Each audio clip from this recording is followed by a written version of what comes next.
تیز رفتاری کے چکر میں اگر ایک لفظ حافظ نے چبا دیا تو ایک رمضان میں پوری سنت چھوٹ گئی۔ وہ سنت کیا ہے؟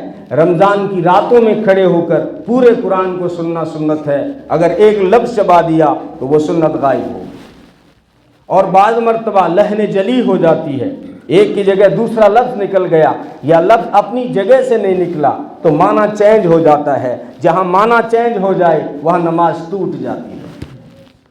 جلدی کے چکر میں نمازیں خراب نہیں کرنی۔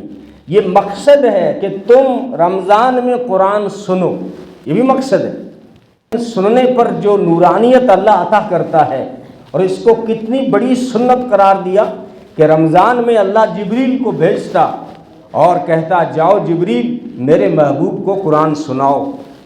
حالانکہ قرآن محمد عربی صلی اللہ علیہ وسلم پر نازل ہوا، ان کے دل پر نازل ہوا۔ آپ قرآن سے پوچھو قرآن تیرا نام کیا ہے تو قرآن کہتا ہے بل ہوا قرآن مجید، میرا نام قرآن مجید ہے۔ آپ پوچھو کہاں سے آیا، کہتا ہے فی لوح محفوظ، لوح محفوظ سے آیا ہوں۔ کون لایا ہے تجھے؟ کہتا ہے نزل بہ الروح الامین، مجھے جبریل امین لے کر آیا ہے۔ قرآن سے پوچھو کہاں پر نازل ہوا تو، کس پہاڑ پر اترا؟ کہتا ہے نزل علی قلبک لتکون من المنذرین، کہ میں محمد عربی کے دل پہ اترا ہوں۔ قرآن سے پوچھو تو آیا کب ہے؟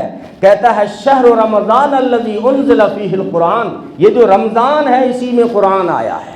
ارے رمضان کی کون سی گھڑی میں آیا ہے؟ تو کہتا انا انزلناہ فی لیلۃ القدر، یہ رمضان میں جو لیلۃ القدر ہے اسی لیلۃ القدر میں خدا کا قرآن آیا ہے۔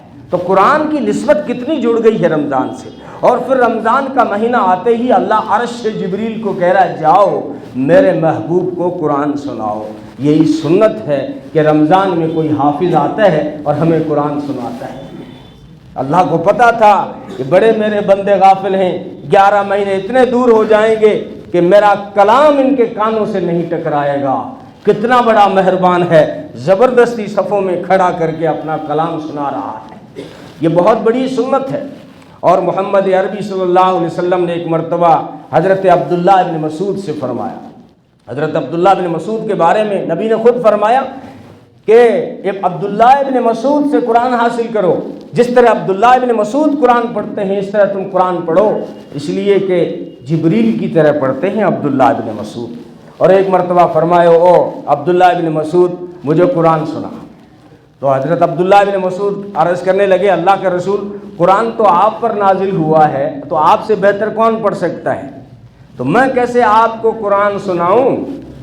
بلکہ ہماری تو تمنا ہے کہ ہم محمد عربی صلی اللہ علیہ وسلم سے قرآن سنیں۔ اور محمد عربی صلی اللہ علیہ وسلم قرآن کیسے پڑھتے تھے؟ رات کو قرآن پڑھتے تھے، ابو جہل چھپ کے قرآن سننے آتا تھا۔ رات کو قرآن پڑھتے تھے، بڑے بڑے کفار چھپ چھپ کر قرآن سننے آتے تھے۔ بلکہ جناتوں نے جو ہے نبی کی زبان سے قرآن سنا تو کہنے لگے انا سمعنا قرآنا، ہم نے عجیب و غریب کلام سنا۔ حالانکہ یہ جنات وہ تھے بڑی عمروں والے جو توریت سن چکے تھے، جو انجیل سن چکے تھے، زبور سن چکے تھے، لیکن وادی نخلا میں جب قرآن سنا تو جمع ہو گئے اور کہنے لگے ہم نے ایسا کلام نہیں سنا۔ اسی کلام کو کبھی رب العالمین نے خود پڑھا تھا۔ دنیا بنانے سے 2000 سال پہلے اللہ نے قرآن پڑھا، اور قرآن پڑھا تو وہاں تو فرشتے تھے، وہ آش آش کرنے لگے یا اللہ یہ کیا کلام ہے؟ فرمایا یہ کلام قرآن ہے جو میں میرے محبوب کو دوں گا، اور میرے محبوب کی امت اس کو پڑھے گی اور اس کو سینے میں محفوظ کرے گی، اس کی تلاوت کرے گی، اس کو سنے گی۔ تو فرشتے کہنے لگے کتنی مبارک ہوں گی وہ زبانیں جو اس قرآن کو پڑھیں گی، کتنے مبارک ہوں گے وہ کان جو اس قرآن کو سنیں گے۔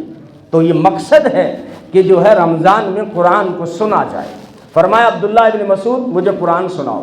فرمایا قرآن تو آپ پر نازل ہوا، میں کیسے سناؤں؟ فرمایا میرا جی کرتا ہے میں کسی سے قرآن سنوں۔ محمد عربی صلی اللہ علیہ وسلم نے فرمایا کہ میری خواہش ہے کہ میں قرآن کسی اور سے سنوں۔ ایک مرتبہ تہجد کے وقت گزر رہے ہیں، ایک صحابی حضرت موسیٰ اشعری رضی اللہ تعالیٰ عنہ اپنے گھر میں قرآن پڑھ رہے تھے۔ اب قرآن کی آواز باہر جا رہی تھی، مرد ہے زور سے پڑھ سکتا ہے۔ ایک مرتبہ تہجد کے وقت گزر ہوا محلے میں، دیکھا کہ ابو بکر قرآن پڑھ رہے تھے اور بہت آہستہ پڑھ رہے تھے، اور حضرت عمر رضی اللہ تعالیٰ کے گھر کے پاس سے گزرے تو وہ بہت زور سے قرآن پڑھ رہے تھے۔ نبی پاک صلی اللہ علیہ وسلم گزر گئے۔ فجر میں جب سارے صحابہ آئے تو فرمایا ابو بکر اور عمر آگے آ جاؤ۔ اب یہ تو پہلی صف والے ہی تھے، تھوڑے آگے ہو گئے۔ فرمایا ابو بکر، رات کو میرا گزر ہوا تیرے گھر کے پاس، قرآن تم پڑھ رہے تھے لیکن آہستہ کیوں پڑھ رہے تھے؟ اب ابو بکر کا جواب بھی بڑا پیارا ہے، فرمانے لگے اللہ کے رسول، میں جس کو سنا رہا تھا وہ تو سن رہا تھا، میں تو اللہ کو سنا رہا تھا تو وہ تو سن رہا تھا۔ فرمایا بڑا پیارا جواب ہے تیرا، اے عمر میرا گزر تیرے گھر کے پاس سے بھی ہوا، تم زور زور سے قرآن کیوں پڑھ رہے تھے؟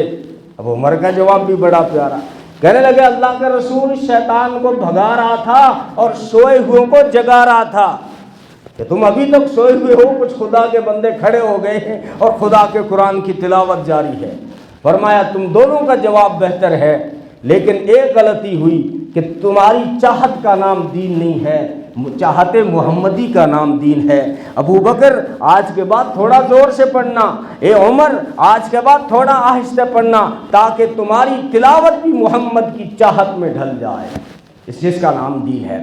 تو موسیٰ اشعری رضی اللہ تعالیٰ کے گھر کے پاس سے گزرے، اور صبح جب وہ فجر میں آئے تو فرمایا موسیٰ اشعری آگے آ جائے، اور فرمایا موسیٰ رات کو تیرے گھر کے پاس سے گزر ہوا، ماشاءاللہ میں نے قرآن سنا، کیا اللہ نے آپ کو آواز دی ہے، لحن داؤدی عطا کی ہے، آپ یوں قرآن پڑھ رہے تھے جیسے داؤد علیہ السلام زبور پڑھ رہے ہوں، اتنی سریلی آواز ہے میں نے سنی۔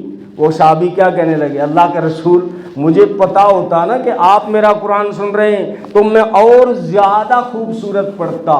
یہاں یہ قرآن کی تلاوت وہ ہے، باقی ساری عبادتوں میں ریاکاری کرو گے تو منہ پہ مار دی جائیں گی، اور قرآن وہ ہے جس کے بارے میں خود اس کا حکم ہے کہ قرآن پڑھو تو اپنی آواز سے اس کو مزین کرو، اور فرمایا رونے کی آواز سے پڑھو، رونے کی آیت آ جائے تمہیں رونا نہ آئے تو رونے کی شکل بنا کے، رونے کا طرز بنا کے قرآن پڑھو۔ یہ دکھاوا ہے لیکن قرآن کی تلاوت میں اس کی اجازت ہے۔ مکہ کے امام السدیس الرحمن السدیس کو دیکھا ہوگا، وہ جب جو جہنم کی آیت پڑھتے ہیں تو یوں لگتا ہے وجود پہ لرزہ طاری ہو گیا ہے اور وہ ان کا رواں رواں رو رہا ہے۔ یہ ایک انداز ہے جس کی اجازت خود رب العالمین نے دی ہے۔ تو فرمایا یعنی اپنے صحابہ کا قرآن سن رہے ہیں، اور ایک مجلس لگی ہوئی ہے صحابہ کی، ایک صحابی ہیں جو صحابہ میں قاری کہلاتے ہیں، حضرت ابی بن کعب رضی اللہ تعالی عنہ، صحابہ میں قاری، بڑے قاری ہیں۔ صحابہ بیٹھے ہوئے ہیں اور ان کو قرآن سنا رہے ہیں۔ اب قرآن سنا رہے ہیں تو محمد عربی صلی اللہ علیہ وسلم تشریف لائے پیچھے سے، تو انہوں نے محسوس کیا کہ آقا آ گئے ہیں، استاد آ گئے ہیں، تو استاد کے آگے شاگرد چپ ہو گئے۔ اب جو ہے میں تو صحابہ کو سنا رہا تھا لیکن اب تو میرے ہی ساری کائنات کے استاد آ گئے ہیں، یہ تو وہ آ گئے ہیں کہ جب آ جائیں تو سارے انبیاء خاموش ہو جائیں، یہ تو وہ آ رہے ہیں کہ اگر آ جائیں تو سارے فرشتے خاموش ہو جائیں۔ عبداللہ حضرت ابی بن کعب خاموش ہو گئے۔ فرمایا خاموش کیوں ہو گئے؟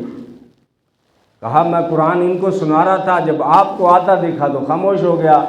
فرمایا خاموش نہیں ہونا ہے، میں آیا نہیں ہوں، اللہ نے بھیجا ہے، وہی اتری ہے مجھ پر، اللہ نے بتایا میرے محبوب آپ کے صحابہ میں ایک صحابی قرآن پڑھ رہا ہے، جاؤ قرآن تو سنو، تیرا جانثار کیسے قرآن پڑھ رہا ہے؟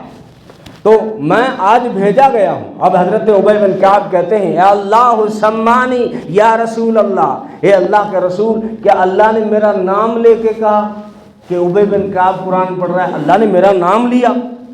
فرمایا نعم اللہ سماک، ہاں اللہ نے تیرا نام لے کر کہا ہے۔ کیا مطلب ہے؟ جو دھرتی پہ قرآن پڑھتا ہے اس کے چرچے عرش پہ ہوتے ہیں۔ تو رمضان اور قرآن کا بھی آپس میں گہرا تعلق ہے، اس لیے تراویح میں کھڑا کر کے اس کو جو ہے سنایا گیا ہے۔